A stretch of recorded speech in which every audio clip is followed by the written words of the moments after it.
In this lecture, we'll learn the basics of parenting, and we'll create this strange, quirky animation. Okay, so I'm in a new startup file, and to understand parenting, we'll use the default cube and one more object. So Shift-A to add, and this time I'll add a monkey, and I'll just move it up so we can see that.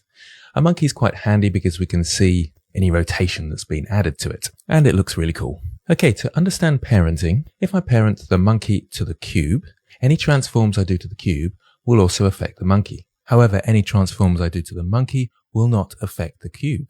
And the cube is known as the parent, and the monkey is known as the child object. And one parent can have several children, and those children can have children as well. We'll go into that more in just a moment, but let's make this parent relationship. In order to parent one object to another, you always select the parent last, so the one you want to parent to. The reason is the last selected is the active object, so that's kind of taking on all the children that might be selected. And to parent, we can go up to Object and then Parent, and the shortcut is Control-P. So I'll press Control-P, and you can see you get roughly the same menu. Don't worry too much about these bottom ones here. We're just going to parent directly to this object. So I'll click on Object. Now, if I select the cube on its own and press G to grab, you can see the monkey moving with it. If I press S to scale, the monkey also scales up, and of course R to rotate as well. However, I can still select my monkey, press G to grab, and move it around independently of the parent. But anytime I move the parent, the monkey moves with it still. You can also see this black dotted line, as long as you have that turned on in your overlays, and that's called the relationship lines just there. If I turn that on and off, you can see that. So we know that's parented to this object. So just pause the video, catch up with me, creating an extra monkey in your scene, and then parenting that monkey to the cube. Remember to have the cube as the active object, so select it last, and press Control-P to parent. Pause the video and have a go at that. Okay, we're going to illustrate this a little bit further.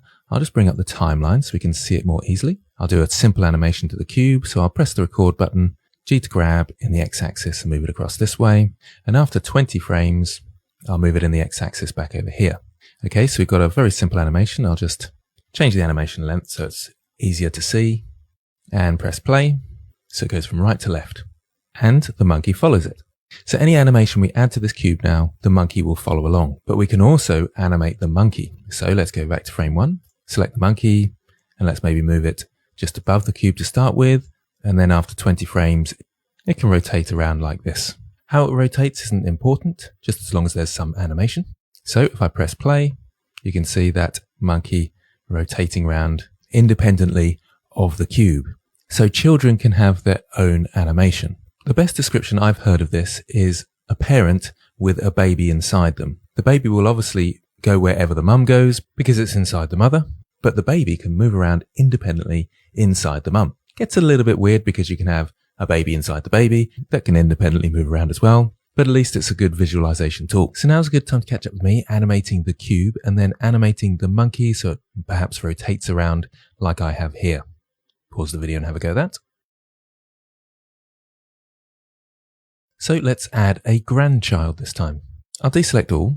I'll press Shift-A to add, and this time we'll add a torus. I'll go back to frame 0. I'll go to front view as well so I can easily position it and move it above the monkey like this. Remember I have the record button activated, so that is keyframed. Now at the moment, it's not parented to anything, so it's not doing any movement. So I'm going to parent it to the monkey. So it'll be a child of the monkey and kind of a grandchild of the cube. So shift select monkey, make sure it's the active object, Control-P to parent, and then press object. And you can see that it follows the rotation of the monkey and the movement of the cube. So let's also add a separate animation to the torus. I'll select the torus. I've already got a keyframe on frame 0 actually. I'll just move that to frame 1 so it's matching all the other objects. Go across 20 frames and we'll have this with just a simple animation like this. Let's play the animation, and it's got a couple of rotations now. It looks quite strange because it's got the monkey's rotation as well as its own rotation. Okay, so now's a good time to catch up with me, adding in the torus, parenting it to the monkey, and giving it a quick animation. Now I want to set you a simple challenge to get used to the idea of the parenting. I want you to animate the cube a little bit more by adding some scale. So after 10 frames, it can scale up bigger, then scale back down to its original size of frame 20. Pause the video and have a go at that. Okay, hopefully you're finding this easy now. So I'll go to frame 1, select the cube. I'll bring up my side panel just here and open up the object transforms. I'll make this window a bit bigger as well. Now the scale has already been animated, as we can see here, because I had the record button on. So it's already keyframed the start and the end for us. So I just need to go to frame 10 and scale it up a bit. I'll just zoom out so we can see the results of that. And again, when I press play, all the objects scale up because they are parented to the cube. Okay, so let's test your understanding with another challenge. I want you to add in a cone object this time, and I want you to parent that to the cube. So the cube will therefore have two children, the monkey and the cone. Pause the video and have a go at that. Okay, so hopefully that made sense. I'll go back to frame 1 and just zoom in a little bit. Shift A to add, mesh, and then cone. And it doesn't matter where you positioned it, but I'll move mine off to the side here. So visually it's next to the monkey, which is the other child, kind of like their siblings, brother or sister. I'll shift select the cube. So the cone and the cube is selected, but the cube is the active object, and then Control P to parent and set parent to object. We can see one of those relationship lines just there, just about. And I don't need to add any animation because it will just follow along with the animation of the cube. Notice though that if I select on the cone, it does have a keyframe. That's because I moved it whilst the record button was enabled. So just to remove any confusion, I'll just get rid of that. So this has no animation except it is parented to the cube, so it will adopt those transforms and therefore the animation of the cube. Let's just play so you can see that once again. Okay, so what about if I try and give my torus two parents? So I try and parent it to the monkey and the cone. So I'll shift select the cone and press Control P and set parent to object. You'll notice that the torus jumps back to its original keyframed position. But more importantly here, it loses the parent of the monkey and changes to the parent of the cone instead. Okay, so your challenge is to set up something like this. It looks fairly challenging to start off with, but it's actually very simple. So I'll just pause for a moment. So let's start at frame 1 and think about all the objects. We've got one cube in the middle and 4 monkeys around the outside. Just focus on those for the moment. As it rotates, the 4 monkeys are copying the rotation of the cube, and you can see the relationship lines, so we know they are parented to the cube. And I'll just scroll through that further. Now these 3 are copying it precisely, but this one here rotates around so it stays upright. So this one has some animation by itself. These other ones, you can see they've got no keyframes, so they're just inheriting the animation of the cube. So you have to set up one of your monkeys with one piece of animation, like a rotation like this. This monkey also has an extra monkey next to it, and we can see that copies the rotation of this monkey. And we can see the relationship line, so we know that's a child of this monkey and therefore a grandchild of the cube. And it also has its own little animation, which is some rotation. So it's all fairly straightforward, and hopefully you can work that one out. So pause the video and have a go at that. Okay, now you might have started a new scene to do that. That's absolutely fine if you have. I just created a new collection and hid the original. So if I hide this one, you can see my original animation just there. So I'll hide them both for now, and again create a new collection so you can follow along. So I'll go up to the new collection up here and call this new animation 2, and I'll start adding my objects into the scene. So Shift A to add, mesh, and then cube. So there's our original cube. We could rotate this now, or we can add the other objects. I'll start by adding the monkeys. So Shift A to add, mesh, and then monkey. Let's move that off to the side. Roughly 5 Blender units. You can type them in if you want to be perfectly precise. And I could parent it now and then duplicate them, or duplicate them and then parent them. Either way is fine. So I'll press Shift D to duplicate, move that up to the top here, roughly 5 Blender units, across to here, and down to here.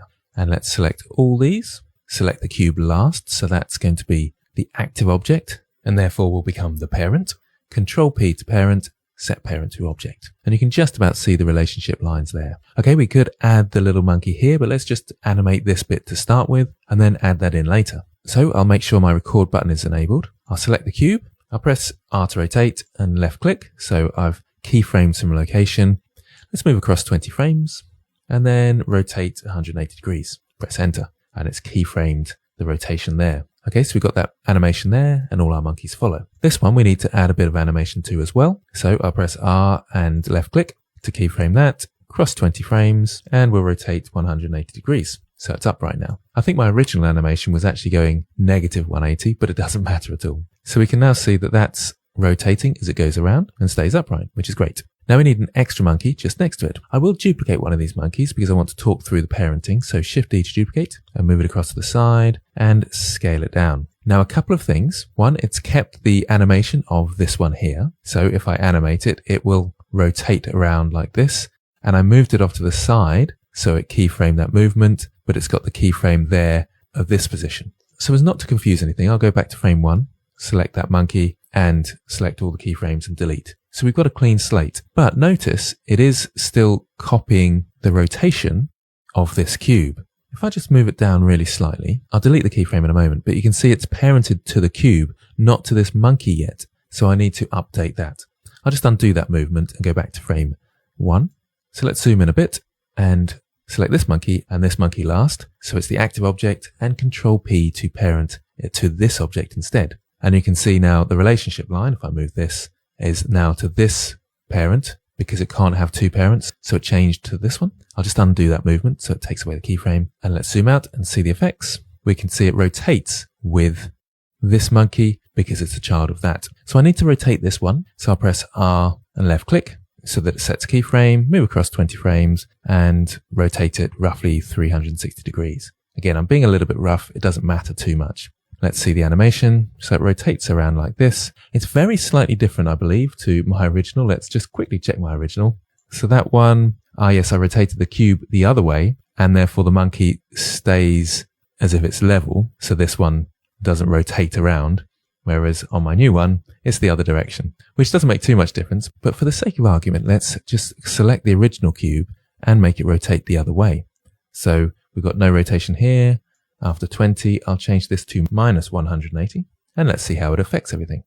So it goes around exactly as the original, and it keeps upright this time.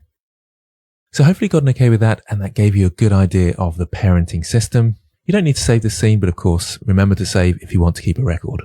I'll see you in the next lecture.